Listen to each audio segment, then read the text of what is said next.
Haleluya, puji Tuhan, salam sejahtera bagi kita semua Bapak Ibu keluarga besar GPDI LCD Magelang.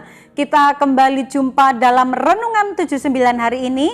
Tetap kita akan belajar dengan memakai metode 365 hari yang mengubahkan. Dan hari ini kita sampai dalam bacaan Galatia pasal yang kelima. Mari kita akan sama-sama belajar Galatia 5, saya mengambil ayat 16 sampai 18. Demikianlah bunyi firman Tuhan. Maksudku ialah hiduplah oleh roh, maka kamu tidak akan menuruti keinginan daging. Sebab keinginan daging berlawanan dengan keinginan roh, dan keinginan roh berlawanan dengan keinginan daging. Karena keduanya bertentangan, sehingga kamu setiap kali tidak melakukan apa yang kamu kehendaki. Akan tetapi jikalau kamu memberi dirimu dipimpin oleh roh, maka kamu tidak hidup di bawah hukum Taurat. Haleluya, puji Tuhan. Saya memberikan tema melalui bacaan hari ini, yaitu dengan tema keinginan kedua. Nah, apa yang dimaksudkan keinginan kedua? Nah, dalam pembacaan ini Bapak Ibu ada dua hal yang senantiasa bertentangan di dalam kehidupan kita, yaitu antara roh dan daging, ya. Nah, dalam 365 hari yang mengubahkan ini akan membawa kita terus belajar lebih dalam mengenal tentang apa kehendak Tuhan dalam kehidupan kita, mengenal pribadinya, mengenal kehendaknya. Itu sebabnya kita akan terus belajar ini. Nah, pembahasan kita atau pembacaan kita tetap dengan memakai rumus OIA. Puji Tuhan. Observasi yang kita akan sama-sama pelajari, yaitu observasinya penulis surat Galatia itu siapa? Yaitu Rasul Paulus. Dan surat Galatia ini ditujukan Rasul Paulus kepada orang-orang atau jemaat yang ada atau tinggal di Galatia. Tujuan dari penulisan surat ini adalah supaya jemaat di Galatia itu tidak menyimpang dari ajaran-ajaran Tuhan. Dia tetap berpegang teguh kepada kebenaran firman Tuhan yang sudah pernah diajarkan oleh Rasul Paulus. Jadi mereka harus benar-benar tahu kebenaran yang sesungguhnya lewat pekabaran Injil yang disampaikan oleh Rasul Paulus. Kapan surat ini ditulis? Yaitu saat Paulus mengadakan perjalanan ke Makedonia. Kalau kita melihat bagaimanakah perjalanan pelayanan dari Rasul Paulus ini, ya Bapak Ibu, tidak menyia-nyiakan kesempatan sekecil apapun. Dia akan berusaha bagaimanakah membangun jemaat itu bertumbuh di dalam Tuhan. Meskipun dia masih sibuk, meskipun dia masih dalam perjalanan pun, kalau kita melihat dalam peristiwa ini adalah Paulus dalam perjalanan tapi masih menyempatkan diri untuk menyampaikan surat kepada jemaat yang ada di Galatia, ya. Nah, interpretasi yang kita akan pelajari melalui pembacaan ini adalah Roh Kudus itu senantiasa tinggal di hati orang-orang yang percaya dan menerima Tuhan Yesus sebagai Tuhan dan Juru Selamat di dalam hidupnya. Dan Roh Kudus itu juga yang menuntun orang-orang percaya untuk melakukan apa yang menjadi kehendaknya Tuhan Yesus. Orang-orang yang dipenuhi dengan Roh Kudus, orang-orang yang hidup di bawah pimpinan Roh Kudus, mereka tidak akan berjalan menurut keinginannya atau pikirannya sendiri, tetapi dia berjalan sesuai dengan pimpinan daripada Roh Kudus itu. Itu sebabnya kalau kita di dalam sebagai orang percaya, ya, orang percaya kita harus melakukan keinginan-keinginan roh, tetapi juga yang diperhadapkan kepada kita masih tinggal di dalam dunia. Itu sebabnya tidak dapat dipungkiri bahwa kalau kita yang masih tinggal di dalam dunia ini sering masih hidup dalam keadaan manusia daging ini, kita tidak lepas dari keinginan-keinginan kita sebagai manusia, ya, sebagai manusia dalam daging yang masih tinggal di dalam dunia ini. Dalam manusia roh kita mempunyai keinginan-keinginan roh yang menyenangkan hati Tuhan tentunya. Dan apa yang dilakukan roh, ya? Yang dilakukan roh dan juga buah-buah daripada roh itu sendiri.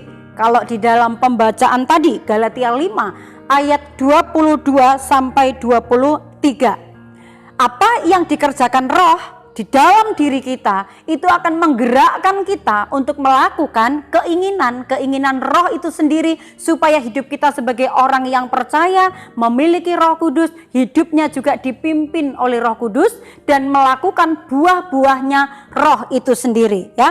Dalam Galatia 5 ayat 22 sampai 23, di sana buah roh dengan nyata ada kasih. Bagaimanakah kehidupan kita di dunia ini dituntut? Kalau kita mengikuti pimpinan roh, maka kita mengerjakan bagaimana sih hidup di dalam kasih itu. Buah roh yang berikutnya ada sukacita. Bagaimana kita supaya tetap bersukacita? Sekalipun kita mungkin harus bekerja setiap hari, menghadapi tantangan, ada pergumulan, ya, tetapi firman Tuhan mengajak kita, memimpin kita, Roh Kudus memimpin kita supaya kita tetap ada di dalam sukacitanya Tuhan. Juga di dalam hari-hari yang kita lalui kita memiliki damai sejahtera. Sekalipun dunia menawarkan kekhawatiran, ketakutan, tapi Roh Kudus yang mengurapi, melingkupi kita, memimpin kita, itu akan terus membawa kita untuk menikmati damai sejahtera daripada Tuhan. Roh Kudus juga memberikan buah dalam hidup melalui kesabaran. Ada hal-hal yang mungkin memancing kita emosi, tapi kita karena ada roh yang memimpin kita, maka kita punya kesabaran itu.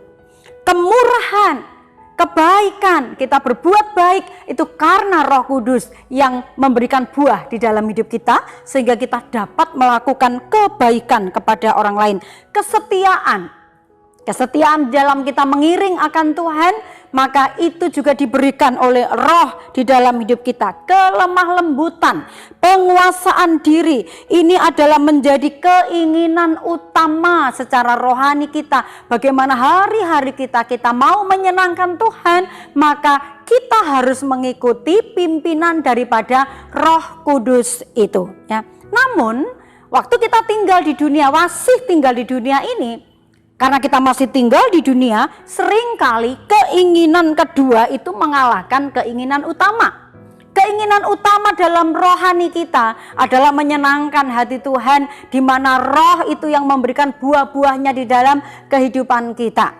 Nah, seringkali keinginan kedua mengalahkan hal itu. Nah, keinginan daging yang nampaknya terlihat itu memang lebih indah, lebih enak, lebih bagus, lebih menarik perhatian. Tetapi sebenarnya ujungnya itu membawa kita kepada dosa dan menuju kepada kebinasaan. Dan jelas keinginan kedua itu apa yang seringkali mengalahkan keinginan utama ya, karena kita masih tinggal di dunia ya.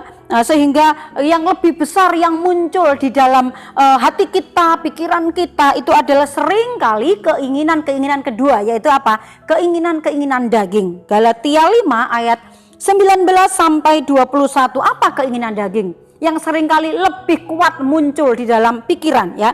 Ada percabulan, ada kecemaran, ada hawa nafsu, ada penyembahan berhala, sihir, perseteruan, perselisihan, iri hati, amarah, kepentingan diri sendiri, roh pemecah, ada kemabukan, pesta pora, kedengkian. Nah, ini seringkali keinginan dunia yang disebut dalam Alkitab keinginan daging, ini seringkali lebih besar munculnya di dalam hati kita dibandingkan dengan keinginan utama untuk menyenangkan hati Tuhan.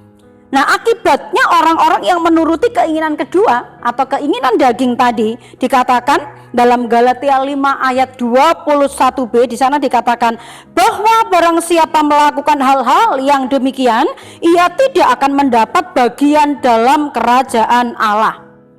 Itu sebabnya apa yang harus kita lakukan supaya kita disebut sebagai gereja Tuhan, disebut sebagai orang-orang rohani yang dipilih oleh Tuhan, yang sudah diselamatkan oleh Tuhan dan menikmati kasih karunia Tuhan. Kita harus memperkuat keinginan utama kita. Caranya seperti apa? Caranya untuk kita dapat memperkuat ya otomatis kita harus mendekatkan diri, membangun hubungan kita dengan Tuhan. Sekalipun berat, namun kita harus berjuang, bergumul untuk dapat mengalahkan hal-hal daging ini. Setiap harinya kita selalu diperhadapkan dengan dua pilihan ini, roh atau daging. Bagaimana supaya kita hidup di dalam roh? Dalam pembacaan ini tetap di dalam Galatia 5 ya. Yang pertama Galatia 5 ayat 24-nya. Barang siapa menjadi milik Kristus, ia telah menyalibkan daging dengan segala hawa nafsu dan keinginannya. Jadi yang harus kita lakukan adalah menyalibkan keinginan daging. Menyalibkan keinginan daging berarti waktu kita sadar Tuhan memberikan kepekaan melalui hati nurani kita, apalagi kita adalah orang-orang yang sering membaca Alkitab, sering memiliki hubungan dengan Tuhan. Pasti ketika kita mungkin punya keinginan untuk melakukan keinginan daging, maka Tuhan itu mengingatkan kepada kita. Aku harus bisa mengalahkan keinginanku. Dan kita kembali kepada keinginannya Tuhan. Yang kedua adalah bagaimana supaya kita hidup di dalam roh. Kita mendengarkan pimpinan roh. Ya, ayat 25-nya. Galatia 5 ayat 25. Jikalau kita hidup oleh roh, baiklah hidup kita juga dipimpin oleh roh. Seperti yang saya sampaikan tadi. Dipimpin oleh roh berarti kita dengar-dengaran. Tuhan berbicara melalui firman-Nya, Tuhan mengingatkan melalui hati nurani kita apa yang harus kita lakukan, apa yang harus kita kerjakan saat kita ingin mengalahkan keinginan daging dan membawa hidup kita melakukan keinginan roh daripada Tuhan sebagai keinginan yang utama. Kita belajar, bergumul, berusaha mengalahkan keinginan kedua, yaitu keinginan daging yang seringkali itu menguji kita, mencobai kita, berusaha untuk menjatuhkan kita. Tapi kita punya firman, kita punya Roh Kudus, itu yang harus kita andalkan supaya kita terus belajar dan mengandalkan roh itu memimpin hidup kita, dan minta kemampuan roh itu juga supaya kita dapat tunduk akan apa yang disampaikan firman Tuhan. Aplikasinya dalam hidup kita adalah hiduplah dalam roh dan mengikuti pimpinan roh. Misalnya apa? Misalnya roh itu menyuruh kita, memimpin kita, mengingatkan kita berdoa, maka kita harus berdoa. Waktu roh itu memimpin kita membaca firman Tuhan, mari baca firman Tuhan, karena di sana ada pesan-pesan Tuhan apa yang harus kita lakukan. Di sana ada jawaban, di sana ada kehendak Tuhan yang bisa kita mengerti isi hatinya Tuhan. Juga kalau roh memimpin kita, ikutlah beribadah, datanglah beribadah. Seperti dalam Ibrani, jangan menjauhkan diri dari ibadah seperti orang-orang yang tidak mengenal Allah. Maka waktu roh itu mengingatkan kita harus beribadah. Ini contoh bagaimana kita hidup dipimpin oleh roh. Kalau kita seperti program gereja, ada pertemuan-pertemuan grow, di sana kita bisa bertumbuh karena sharing tentang firman Tuhan, berbagi ayat atau bertukar pikiran, bertukar pendapat atau berbagi pengalaman tentang firman Tuhan. Di grow sana kita juga boleh sama-sama belajar untuk bertumbuh di dalam Tuhan. Melakukan kebaikan, dikatakan melakukan kebaikan untuk jadi berkat bagi semua orang, ini adalah merupakan wujudnya. Kalau kita dekat dengan Tuhan, hidup di bawah pimpinan Roh Kudus, pasti memuliakan Tuhan dan hidup kita menjadi berkat, membawa kebaikan bagi banyak orang yang ada di sekitar kita. Haleluya, puji Tuhan. Terima kasih kepada Bapak Ibu yang dengan setia mendengarkan renungan 79 setiap harinya. Saya percaya Bapak Ibu senantiasa diberkati dan dikuatkan melalui pemberitaan firman Tuhan dalam renungan 79 setiap hari. Dan apabila Bapak Ibu ingin menyampaikan kesaksian untuk menguatkan saudara seiman dalam keluarga besar GPDI El Shaddai, atau menyampaikan pokok-pokok doa secara khusus, Bapak Ibu dapat menyalurkannya melalui chat WhatsApp 0813 274 20088. Mari bertumbuh bersama, saling menguatkan, saling mendoakan sampai kita mengalami serupa seperti Tuhan kita Yesus Kristus. Mari kita tundukkan kepala, kita berdoa. Sungguh kami bangga memiliki Allah seperti Engkau Tuhan. Kami bersyukur karena setiap nasihat firman-Mu itu menguatkan kami.